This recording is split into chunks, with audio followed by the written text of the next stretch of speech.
أهلا بكم مشاهدينا الكرام في بلاغ من وزارة الأوقاف والشؤون الإسلامية حول مراقبة هلال شهر رمضان المعظم لعام 1446 هجرية.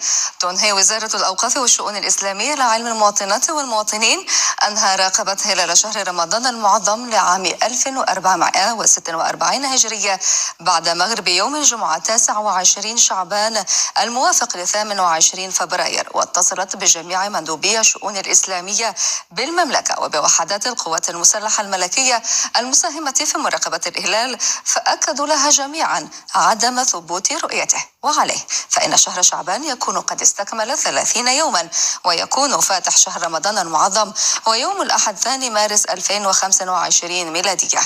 أهل الله هذا الشهر المبارك على مولانا أمير المؤمنين وحامي حمى الوطن والدين صاحب الجلالة الملك محمد السادس نصره الله باليمن والخير والبشر والبركات، وعلى ولي عهده صاحب السمو الملكي الأمير الجليل مولاي الحسن، وصنوه السعيد صاحب السمو الملكي الأمير المجيد مولاي رشيد، وسائر أفراد الأسرة الملكية الشريفة بالسعادة والهناء، وعلى الشعب المغربي والأمة الإسلامية قاطبة بالرقي والازدهار، إنه سميع مجيب. ألقاكم في نشرة الرئيسية في 8:30. كونوا في الموعد.